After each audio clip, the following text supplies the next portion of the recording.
Hello friends. आज हम लोग एक बहुत ही इंपॉर्टेंट केस डिस्कस करने वाले हैं। और मैं केस के बारे में पहले हल्का सा आपको बता देता हूं कि अगर मान लीजिए एक व्यक्ति अपनी पत्नी पे केरोसिन डाल के आग लगा देता है और बाद में उस पत्नी की मृत्यु भी हो जाती है, तो क्या उसको मर्डर का दोषी माना जाए या नहीं माना जाए।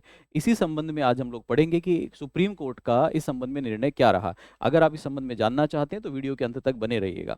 देखिए, सबसे पहले केस के फैक्ट जानते हैं। ये केस है क्या? ये केस है Dattatreya versus state of Maharashtra, जिसमें 2024 में सुप्रीम कोर्ट का जजमेंट आया। और माननीय सुप्रीम कोर्ट ने किस तरह का क्या जजमेंट दिया उसको हम समझेंगे।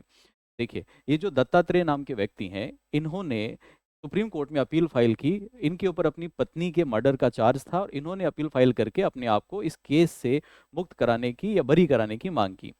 हुआ कुछ यूं कि कुछ वर्षों पहले ये मिस्टर दत्तात्रेय शराब के नशे में, भारी नशे में थे। और नशे में रहते हुए इनका अपनी पत्नी से किसी बात के विवाद हुआ। और इन्होंने अपनी पत्नी से कुछ पैसे एक्स्ट्रा या कुछ ज्वेलरी वगैरह की मांग की कि मैं शराब के लिए और ज्वेलरी या और पैसे चाहता हूँ। इस बात में जो उनका वाद विवाद हुआ, उसमें हीट ऑफ मोमेंट में आके इन्होंने अपनी पत्नी के ऊपर केरोसिन छिड़क दिया, उसको केरोसिन में भिगो दिया। जब ये अपनी पत्नी को केरोसिन में भिगो रहे थे, उसी समय स्टोव में ब्लास्ट हो जाता है, जिससे आग लग जाती है। और आग लगने से पत्नी 98% 98% तक जल जाती है। लगभग 100% ही आप माने तो 98% तक पत्नी जल जाती है। और साथ में ये जो मिस्टर दत्तात्रेय हैं, ये खुद भी 40% इस केस में जल जाते हैं। इनको भी बर्न इंजरी होती है। दोनों को अस्पताल पहुंचाया जाता है। अस्पताल में वाइफ का स्टेटमेंट रिकॉर्ड होता है और स्टेटमेंट रिकॉर्ड होने के बाद में धर्मपत्नी की डेथ हो जाती है। अब लोअर कोर्ट में जब ये केस गया, तो वहां पे दत्तात्रेय को हत्या का, मर्डर का दोषी ठहराया गया और इनको कारावास की सजा दी गई, इनको जेल में डाल दिया गया। ये हाई कोर्ट को अप्रोच करते हैं। हाई कोर्ट में जब इनके फेवर में जजमेंट नहीं आता, तो ये सुप्रीम कोर्ट को अप्रोच करते हैं और सुप्रीम कोर्ट ने यहाँ पे निर्णय लिया। सुप्रीम कोर्ट ने यहाँ पे कहा कि दत्तात्रेय हत्या का या मर्डर का दोषी नहीं है। हालांकि ये culpable homicide not amounting to murder का दोषी है। अब ये क्या बात हुई, ये बात को समझ में नहीं आई। देखिए, हमारे भारत के दंड कानून में, आईपीसी के अंदर, या मैं ये कहूँ पूरी दुनिया के दंड विधानों के अंदर, जब किसी व्यक्ति को दोषी ठहराया जाता है तो बहुत सारे फैक्टर्स उसमें देखे जाते हैं। लेकिन सबसे इंपॉर्टेंट दो फैक्टर होते हैं जिन पे सबसे पहले फोकस किया जाता है। पहला फैक्टर होता है मेंस रिया।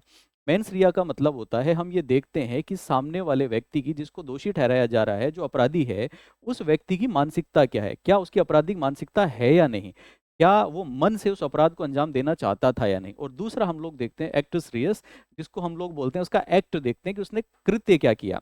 दो चीजें देखनी है, काम क्या किया और काम करने की मानसिकता क्या थी। अगर ये दोनों बातें सेम होती हैं, तब जाके अपराध सिद्ध हो पाता है और तब व्यक्ति को अपराधी माना जाता है। अगर मान लीजिए कि दत्तात्रेय की इंटेंशन जो है वो क्रिमिनल इंटेंशन होती, और क्रिमिनल इंटेंशन की वजह से वो प्लान कर रहा था कि मुझे वाइफ को मारना है, मारने के लिए, जलाने के लिए ही उसके ऊपर पेट्रोल, डीजल, केरोसिन डालता, और बाद में उसका जो कृत्य है वाइफ की हत्या कर देना, ये भी साबित हो जाता, तो डेफिनेटली हत्या का दोषी था। लेकिन यहाँ पे माननीय सुप्रीम कोर्ट ने यह माना कि हीट ऑफ द मोमेंट में, प्रोवोकेशन की वजह से, या जिसको हम लोग बोलते हैं अचानक से भड़कने की वजह से, माहौल की वजह से वो गुस्से में आया, नशे में भी था, और गुस्से गुस्से में उसने वाइफ के ऊपर केरोसिन डाल दिया। हालांकि उसकी इंटेंशन वाइफ का मर्डर करने की नहीं थी। लेकिन हीट ऑफ द मोमेंट में जब वो ये कर रहा था, उसी समय स्टोव में ब्लास्ट हुआ और एक्सीडेंटल फायर हो गई। फायर की वजह से वाइफ जली, और क्योंकि दत्तात्रेय ने भी उसको, आग को बुझाने की कोशिश की, तो वो खुद भी 40% झुलसा, जिससे साफ नजर आता है कि वो वाइफ को मारने की इंटेंशन से केरोसिन नहीं डाल रहा था। तो उसका जो कृत्य है, केरोसिन डाला, आग लगी, वाइफ की हत्या हुई, ये तो साबित होता है। लेकिन उसका क्रिमिनल इंटेंट नहीं था, मेंस रिया का यहाँ पे अभाव है। और इन सारे फैक्टर्स को ध्यान में रखते हुए सुप्रीम कोर्ट ने उसे मर्डर की जगह culpable homicide not amounting to murder का दोषी माना। अब यहाँ पे जो सजा है वो कंपैरेटिवली मर्डर से कम है। तो यहाँ पे उसको कम सजा कर दी गई, जो हाई कोर्ट से उसको सजा मिली थी उसको नीचे कर दिया गया। जैसे ही सेंटेंस को कम किया गया, तो पता चला कि वो तो ऑलरेडी 10 साल से जेल में है। तो सुप्रीम कोर्ट ने इमीडिएटली उसको इस केस से बरी कर दिया, क्योंकि वो जो सजा होनी थी वो पहले ही जेल में काट चुका है, इसलिए उसे और सजा की जरूरत नहीं है। हालांकि माननीय सुप्रीम कोर्ट ने निर्देश जरूर दिए कि किसी और मामले में अगर उसका सेंटेंस पेंडिंग हो तो उसे जेल में रखा जा सकता है, अदरवाइज उसको इमीडिएटली रिलीज कर देना चाहिए। मैं उम्मीद करता हूँ कि ये जानकारी आपके लिए अच्छी रही होगी। इसी तरह की और जानकारियाँ लाके हमारे लीगल अवेयरनेस के इस मुहिम में मैं ऐसे ही जानकारी आपके साथ साझा करता रहूँगा। अगर आप चैनल पे नए हैं तो सब्सक्राइब किए बिना ना जाएं, अपने दोस्तों के साथ इस वीडियो को शेयर करें और साथ में लाइक करना बिल्कुल ना भूलें। धन्यवाद।